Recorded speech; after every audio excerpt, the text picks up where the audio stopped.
ஸ்ரீமாத்ரே நமஹ. குரு கடாட்சம் அம்பாள் அனுகிரகம் பரிபூர்ணம். பௌர்ணமி. பௌர்ணமி அப்படின்னா நமக்கு என்ன ஞாபகம் வருது? நிலா.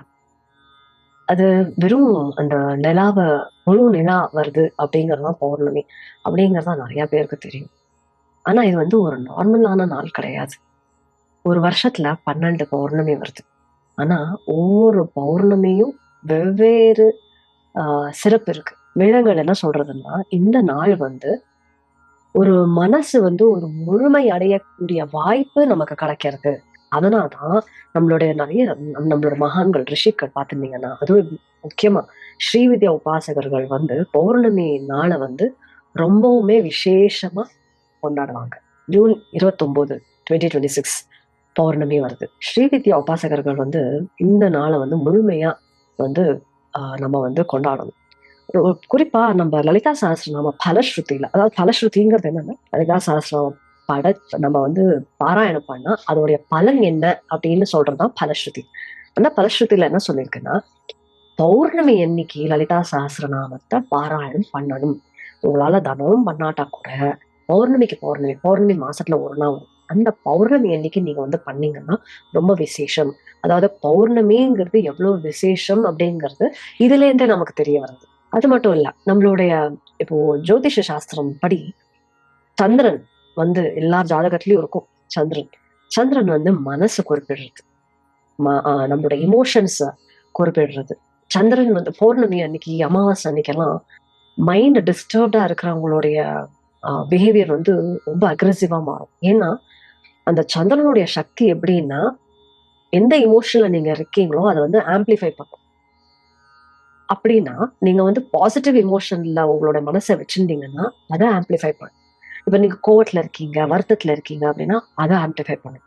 அதனால நீங்க தயார்படுத்திட்டு இந்த நாளை முழுமையா யூஸ் பண்ணீங்கன்னா நீங்க வந்து உங்களுடைய வாழ்க்கையில உங்களால நிறைய விஷயங்களை சாதிக்க முடியும்.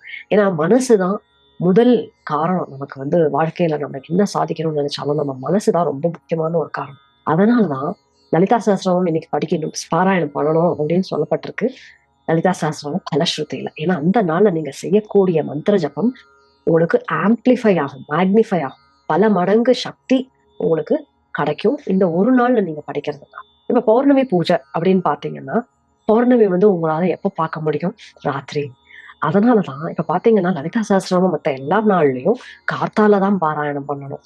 பௌர்ணமி அன்னைக்கு மாத்திரம்தான் எக்ஸெப்ஷன். பௌர்ணமி அன்னைக்கு மாத்திரம் நீங்க வந்து சாயந்தரமா பாராயணம் பண்ணணும். சோ இந்த வீடியோல உங்களுக்கு ஸ்டெப் பை ஸ்டெப்பா என்ன பண்ணணும், எப்படி பண்ணணும், என்ன பூஜை பண்ணணும், லலிதா சஹஸ்ரநாமம் எப்ப படிக்கணும் அப்படிங்கிற டீட்டெயில ஸ்டெப் பை ஸ்டெப்பா இந்த வீடியோல கொடுத்துருக்கேன். அதனால கடைசி வரும் இந்த வீடியோ பாருங்க.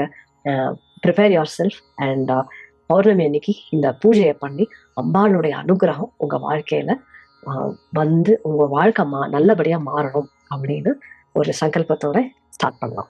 29th June 2026 வந்து பௌர்ணமி. அதனால நீங்க பௌர்ணமி அன்னைக்கு கிளீன் பண்றது வேண்டாம். முதல் நாளே நீங்க வந்து உங்களோட பூஜை ரூமை கிளீன் பண்ணி வச்சுக்கோங்க. விளக்கெல்லாம் கிளீன் பண்ணி வச்சுக்கோங்க. பூஜைக்கு தேவையான பொருட்கள் யூஸ்வலா என்ன தேவை நமக்கு? சந்தனம், குங்குமம், விளக்கு, திரி, நெய், நைவேத்தியம் ஏதாவது பழங்களோ இல்ல ஒரு பாயசமோ இல்லைன்னா பாலோ நைவேத்தியத்துக்கு ரெடி பண்ணிக்கோங்க. அப்புறமா மணி, தட்டு, விளக்கு சொல்லிட்டேன் நினைக்கிறேன். விளக்கு, அப்புறம் என்ன, கற்பூரம், ஊதுபத்தி, ஸோ இதெல்லாம அந்த பூ, பழம், தேங்காய் அதெல்லாம் ரெடி பண்ணி வச்சுக்கோங்க. இந்த பூஜைக்கு 2 விளக்கு தேவைப்படும். ஒரு விளக்கு நீங்க சுவாமி ரூம்ல ஏத்தணும். இன்னொரு விளக்கு என்ன பண்ணணுங்கிறத சொல்றேன். இப்போ கார்த்தால பௌர்ணமி அன்னைக்கு நீங்க வேற ஏதாவது கண்ட்ரில இருக்கீங்கன்னா உங்க ஜியோகிராபிக்கல் லொகேஷன்ல என்னைக்கு பௌர்ணமிங்கிறத பார்த்துட்டு அதுக்கேத்த மாதிரி இந்த பூஜையை எந்த இடத்துல நீங்க இருந்தாலும் பண்ணலாம். இப்போ என்ன பண்ணணும்? 29th திங்கட்கிழமை அன்னைக்கு பாத்தீங்கன்னா, திங்கட்கிழமை வந்து சந்திரனுடைய நாள். ஸோ இன்னமும் பவர்ஃபுல். ஸோ அன்னைக்கு கார்த்தால சீக்கிரம் எழுந்து தலைக்கு குளிச்சு சுவாமி ரூமுக்கு போய் நெய் விளக்கு ஏத்துங்க. அம்பாளுக்கு வந்து ஏதாவது ஒரு பூவோ ஏதாவது பாலோ நைவேத்தியம் பண்ணி த்ரூ அவுட் த டே நீங்க வந்து சாத்விக், அதாவது வெங்காயம், பூண்டு, நான்வெஜ் சாப்பாடு இல்லாம சாத்விக் ஃபுட் வந்து ஃபுல் டே வந்து யூ கேன் ஹாவ். சாயந்தரமா நீங்க வந்து முடிஞ்சா திருப்பியும் குளிச்சுட்டு உங்க சுவாமி ரூம் போய் மறுபடியும் க்ஷீர தீபம் ஏத்தணும். எப்படி ஏத்தணுங்கிறத நான் டெமோ கொடுத்துருக்கேன். அந்த டெமோ ஃபாலோ பண்ணிட்டு க்ஷீர தீபம் ஏத்துங்க. க்ஷீரம்னா பால். பால்ல விளக்கேத்துறது. அது எப்படிங்கிறத நான் காமிச்சிருக்கேன். அதை நீங்க ஃபாலோ பண்ணி க்ஷீர தீபம் ஏத்துங்க உங்க சுவாமி ரூம்ல. அதுக்கப்புறமா நான் பூஜை ஐட்டம்ஸ் எல்லாம் சொன்னேன் இல்லையா, அதெல்லாம் எடுத்துட்டு ஒரு ஓப்பன் ஸ்பேஸ், அதாவது எங்கேருந்து உங்களோட முழு நிலாவை பார்க்க முடியுமோ, உங்களோட பால்கனியா இருக்கலாம், இல்லைன்னா டெரஸா இருக்கலாம், இல்லைன்னா ஓப்பன் கார்டன் அந்த மாதிரி ஏரியால இருந்து நீங்க வந்து சந்திரனை முழுமையா பார்க்கக்கூடிய இடத்துல இருந்து நீங்க இந்த பூஜையை பண்ணணும்.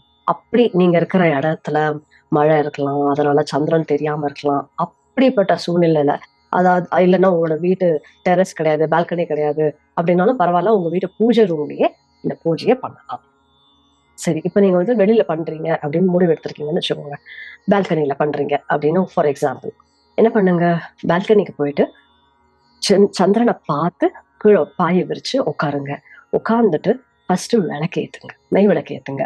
ஏத்திட்டு அந்த சந்திரன் முழு நிலா வந்த அப்புறமா தான் இதை பண்ணுவோம். முழு நிலாவில அம்பாள லலிதாம்பிகாவை தியானம் பண்ணுங்க.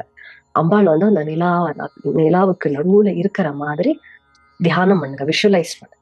விஷுவலைஸ் பண்ண அப்புறமா ஒரு கலசம், அதாவது பித்தளை சோம்போ இல்ல சில்வரோ செப்போ ஏதாவது ஒரு சோம்பு, ஸ்டீல் பேண்டா, அந்த கலசத்துல தண்ணியை நிரப்பிக்கோங்க. நிரப்பி எடுத்துட்டு போங்க. அதை உங்க கையில எடுத்துட்டு வேண்டிக்கோங்க. உங்களுக்கு என்ன வேணுமோ, என்ன உங்களோட சங்கல்பம் என்ன இருக்கும் வேண்டிட்டு, அம்மா நீ தான் எல்லாத்தையும் நிறைவேற்றி கொடுக்கணும் அப்படின்னு வேண்டிட்டு அந்த கலசத்தை கீழே வச்சுட்டு லலிதா சஹஸ்ரநாமம் பாராயணம் பண்ணுங்க. ஃபர்ஸ்ட் தியான ஸ்லோகம் சொல்லுங்க, அப்புறம் லலிதா சஹஸ்ரநாமத்தை ஃபுல்லா சொல்லுங்க.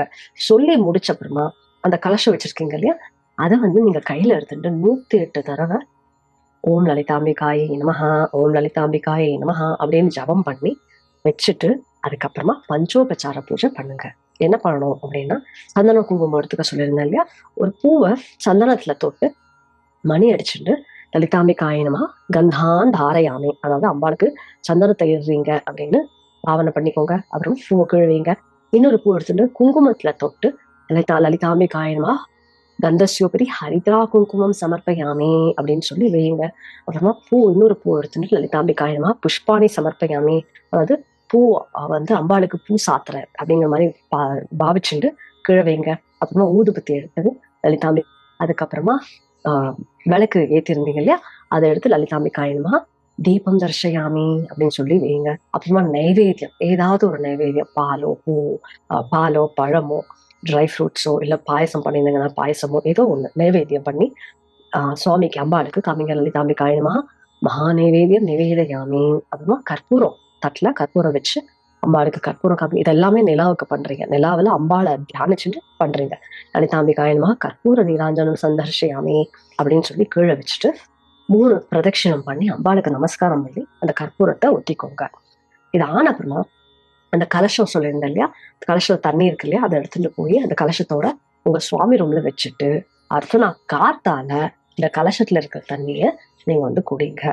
சோ நீங்க எந்த சங்கல்பத்தை எடுத்துட்டு இதை பண்ணிருக்கீங்களோ அதை உங்க வாழ்க்கையில நிறைவேற்றுறதுக்கு அம்பாள் வந்து வழி காமிப்போம். இந்த பௌர்ணமி பூஜை நீங்க பண்ணி அம்பாள் உங்களோட வாழ்க்கையில அமைதியும் ஆரோக்கியத்தையும் செல்வத்தையும் நல்ல உறவுகளையும் ஆன்மீக முன்னேற்றத்தையும் அம்பாள் கொடுக்கட்டும். உங்களுக்கு ஏதாவது சந்தேகம் இருந்தா கேளுங்க. I'll be happy to help you. குரு கடாட்சம் அம்பாள் அனுகிரகம் பரிபூர்ணம். ஸ்ரீ மாத்ரே நமஹ.